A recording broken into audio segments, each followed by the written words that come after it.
That section invests every Nigerian with authority to resist whoever is sworn in, contrary to the Constitution.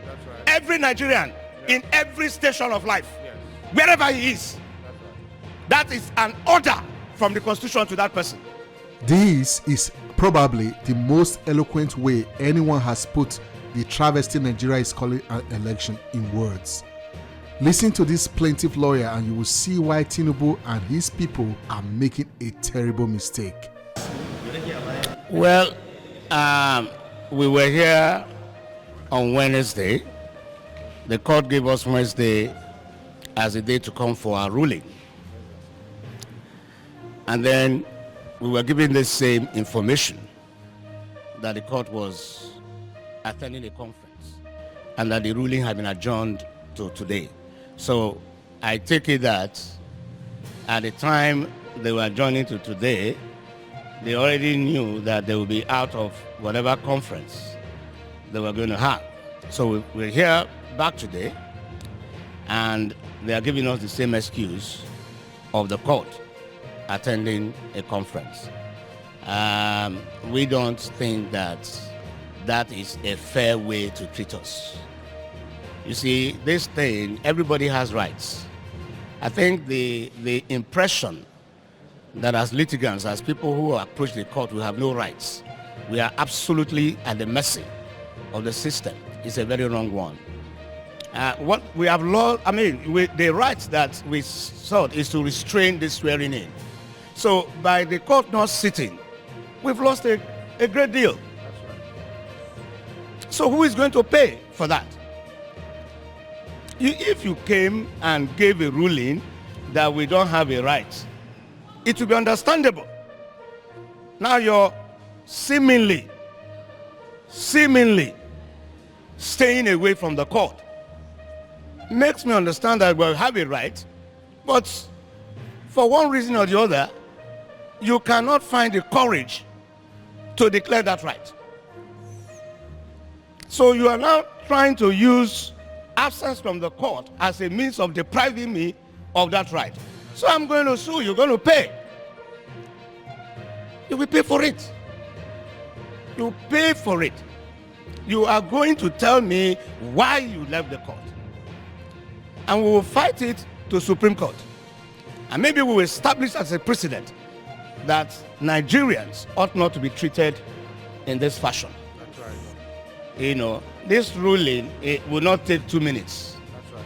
It will not take 2 minutes to deliver the ruling and then get back to any conference that he's attending. You know, so what I want to say, I have said it, I have written to all the security agencies, I have written to major embassies, I've written to the American embassy, I've written to the British embassy, I've written to the French embassy, German embassy, and I've warned that you cannot make the mistake of installing an unconstitutional president in Nigeria. That's right.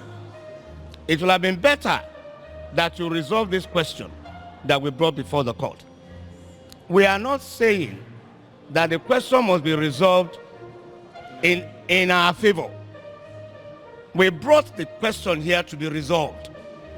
We have a right to have the question resolved. You cannot make the mistake of installing somebody unconstitutionally. It's an overthrow of the Constitution.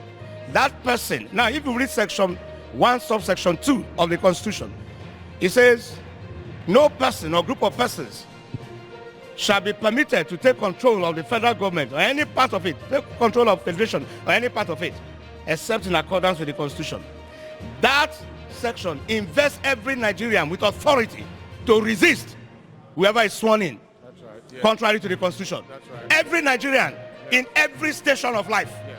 wherever he is, that is an order from the Constitution to that person to resist whoever is sworn in unconstitutionally. So it must be that those who want to do this swearing in have conspired against democracy That's right. and want to overthrow it. Yes. What is coming to Nigeria is what these people They are behaving like children, as far as I'm concerned. They are behaving like children. We all saw Shonek on here. Somebody went with a decree or word of mouth, made somebody president and commander-in-chief. A court, it took just one declaration from a court, and it was gone. It's the same thing that we are, the same thing that we are getting into. Any court in Nigeria is invested with the authority to interpret the Constitution and can say that the person who calls himself president was not duly elected and therefore cannot answer that title and cannot give any instructions that should be obeyed. And that will be the beginning of crisis. We have warned against this. I don't know what is making them behave, think that it's a joke. I don't know how you will take 200 million Nigerians as a joke. You know, it's not going to happen. The Constitution says you go and have a second election, but you feel too big. The Constitution says you've not made it. You've not made 25% in Abuja. Nobody has told me that I'm wrong. There is no constitution. There is no court. I came to this court for the court to tell me that I'm wrong. That's right. Rather than telling me I'm wrong, the court, stays away from court. The court cannot even look me in the eye. So nobody has told me I'm wrong. Nobody has the courage to tell me I'm wrong. Because I am right. Okay, there you have it. There's really nothing much I can add to this. This firebrand lawyer has said it all. What is coming to Nigeria? Well, I'll just leave it at that. Thanks for watching. Please subscribe before you leave and make sure you click on the notification icon so that you can get more videos from us. I'll see you in another video. Bye for now.